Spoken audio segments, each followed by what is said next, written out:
Cody Yancey, Cody Yancey, and I'm the owner of Yanceys Dixon Street Dogs since 2008. 2008. Yeah.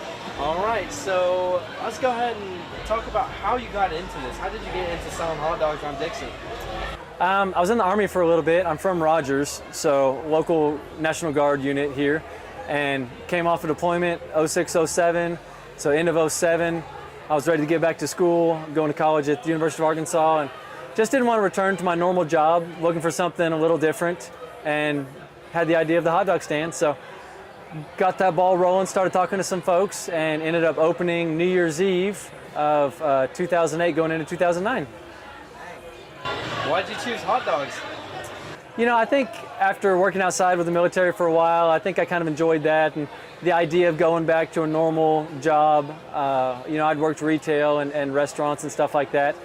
I just was looking for something a little different so I could focus on school and not have to work a certain structured schedule. So, you know, I just thought it was neat, and it'd be flexible, and it'd be something I could do for my own. And, you know, I had a little Army money saved up where I could just kind of buy it outright. And if it worked, it worked. If not, then I could sell it, and ended up just being a dream come true. Jeez, that's good. That's great. Yeah.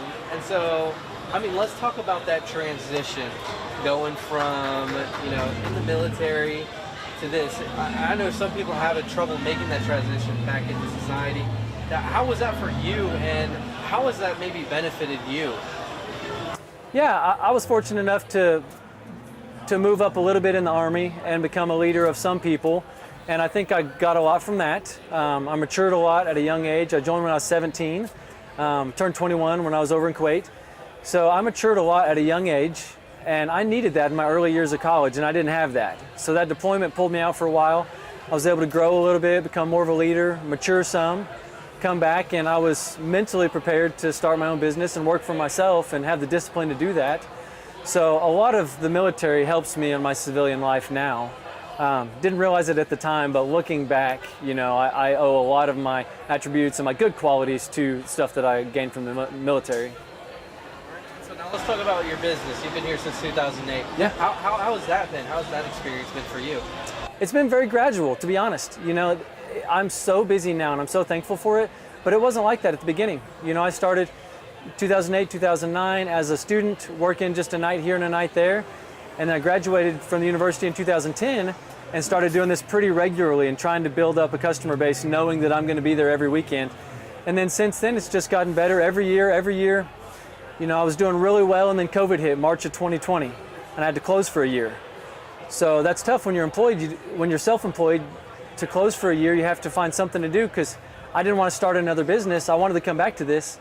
So I started mowing yards, doing landscaping, handyman work, stuff that could pay the bills pretty quick, you know. I don't mind doing that kind of work, and I'm decent at it. So that bought me enough time to get through a big portion of COVID, and the bars reopened normal hours, and I was able to come back to work March of 2021. So here we are, a little past a year and a half since then, and it's just better than ever. More customers than I've ever had. I'm really thankful for it. You know, I was concerned when COVID hit and I had to close that all my work, about 10 years worth, was going to be for nothing when I had to return, and I wouldn't have anybody. But I think I sold out that first night, sold out the second night. It's like people really show their appreciation for my hard work, and that makes me want to show up and be good for them too. So now everyone knows Yanceys on Dixon. Am I right in saying that?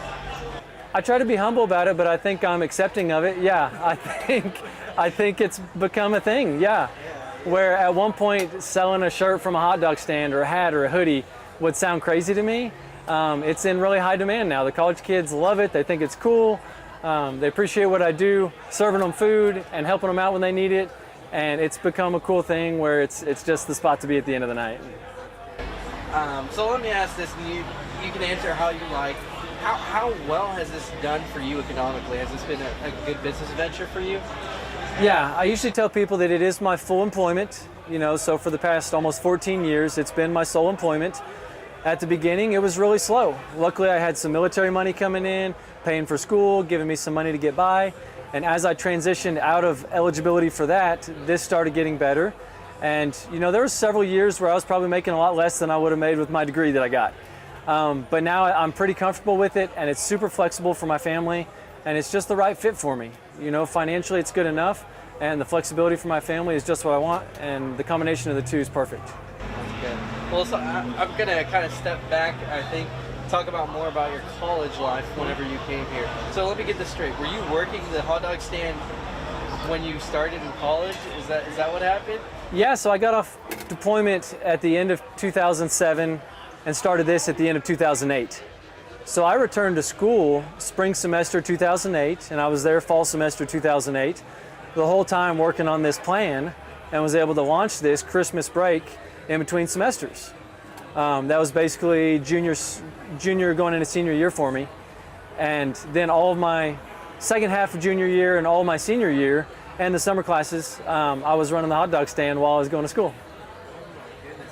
So while other kids maybe came to Dixon to party, you came to work. Yeah, I was never one to enjoy Dixon in that manner. You know, I would come out with some friends and stuff, but I'm not one to participate in the alcohol side of it. And I've always kind of been more of the caretaker of my group of friends that wanted to drink, and that's never been my thing. And that's why I feel like I'm just kind of made to do what I do down here. And I feel the same way. I'm kind of the same way. I'm not the one to partake, but I'll take care of them. You know, Right. I don't mind. But I mean, let's go into that caretaking mentality. I feel like, and I've seen this post. You know, I think you've done this a couple of years now. You've been named a safe place for people on Dixon. Could you go into that and how that has been a part of you? Yeah, I feel like that's something that I've always had inside of me and something that I've always done down here, but I've never been really vocal about it until the past handful of years. It's just a no-brainer when you're down here at 3 and 4 a.m. and you see somebody in need that you help them. And I think most of the employees and the staff working Dixon Street would do the same. But I'm in a unique position where I'm here much later than almost everybody else. The bars close at 2 and I'm usually here till at least 4. So that's a couple-hour window in people's most desperate times often that I'm here and there's not many other people. So, you know, a lot of the things that I got from the military was wanting to help others. At one point I was able to serve my country, and once I got back here, it was fun to do the hot dog stand, but I was missing something, you know, and finally I found a way to serve my community, and that gave me that other thing that I was looking for, where it's morally rewarding for me and I feel good about the job and I feel like I'm giving back to the community in addition to being financially successful. That's a really important side of it for me. So I've tried to do that for years. In the past several years, you know, I've had kids, they've started to get older, and I've started to mature more, and I just see it. I see how concerned the parents are, and I see the kids, and I say kids, I shouldn't say that, you know, 20, 21, 22-year-olds, young college students that are out here having fun, and they should be able to have fun, and sometimes they just need a hand from somebody. So in the past few years, I've started offering that to people, and that's been well received. People know that they can come here if they need help, and I'm happy to do it. These are customers of mine for years, a lot of them, and the least I can do is charge their phone for them or help them call an Uber or let them hang out over here if somebody's making them feel unsafe. Like, these are very small things that can make a big impact on somebody's night and sometimes keep them from having a dangerous night, and I'm happy to do it. So Give me just a second. I'm gonna check the camera. yeah, man. Make sure. Yeah, we're running good. I'm gonna grab my phone. Where did we get? We finished with the caretaking mentality and how that was important to you. So, I mean, let's talk about that. You've been here since 2008. Have you had situations where you've needed to do that, where you've needed to step in and help somebody?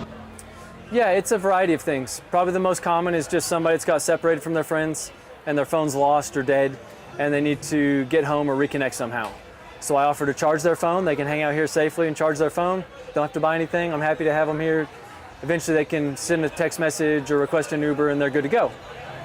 Sometimes it's not quite that simple. If they've lost their phone, most people don't know their phone numbers now. So I can Uber people from my phone and they can pay me with a credit card. I've got a business up and running here. So it's like I'm helping people and it's not putting me out, you know? So a lot of people are trying to send me money and stuff. And occasionally somebody's in a spot where they can't reimburse me, but usually people have a credit card, they just don't have a phone a lot of times. So I can send somebody home, they can reimburse me, so I'm not out a bunch, so I don't need people to, it's really nice that people offer to send me money for a GoFundMe or an account where I can help people out, and I just don't have anything set up like that, because it's not usually necessary. Usually I can find a way to get somebody home with a friend or with an Uber, and I'm usually not out any money, just out a little bit of time, and that's totally okay. And so, I mean, let's talk about how over the years your role has sort of changed here. How, and you were talking about with your family, you know, you've sort of matured a bit. How has that changed for you? What this hot dog stand stands for you?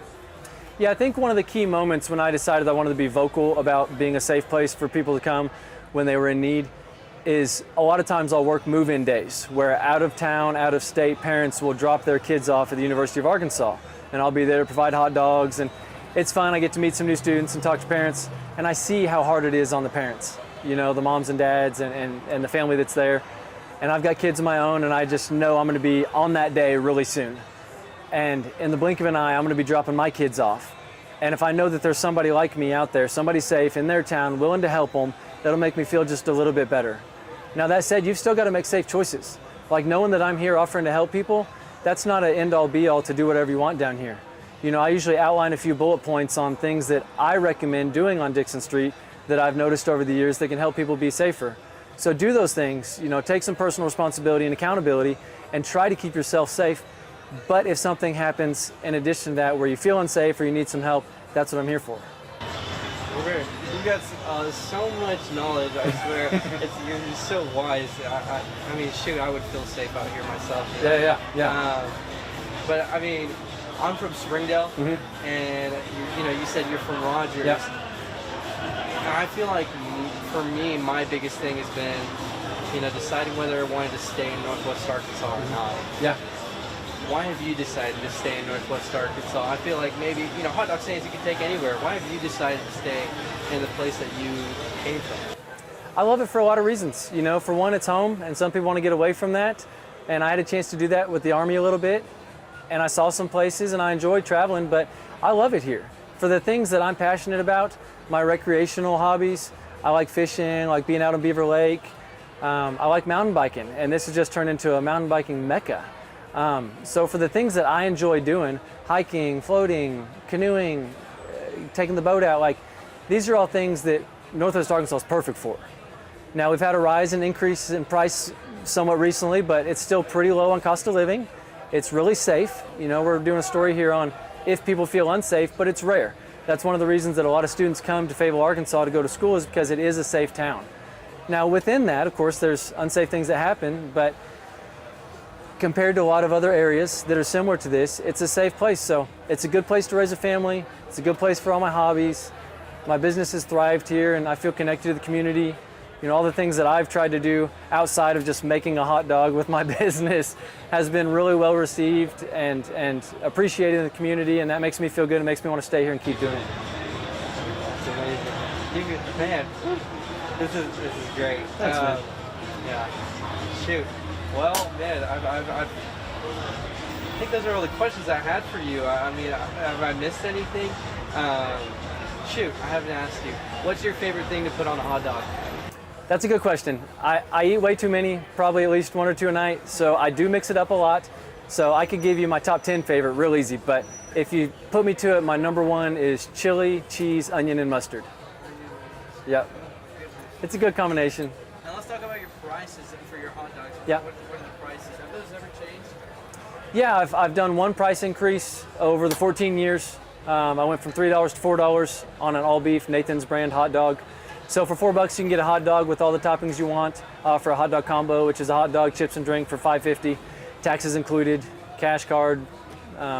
So we keep it pretty simple and quick, and it's good food, pretty good conversation. You can always come over and socialize. There's people hanging out over here, so it's kind of turned into that at the end of the night where I think maybe half the people come over for some food and half the people come over to socialize for another hour before they go home. So you're welcome to do either one. Yep. All right. This will be my last question. I swear, and we'll get you to work.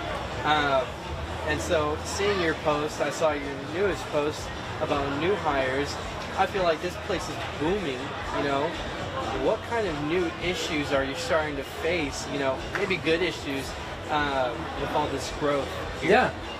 Really, it's been the past year. I think everybody's experienced tremendous growth post-COVID where everybody opened back up. We're seeing more students at the University of Arkansas than ever. I think the entertainment district's busier than they've ever been before, and I'm benefiting from that, people coming out and wanting to buy food.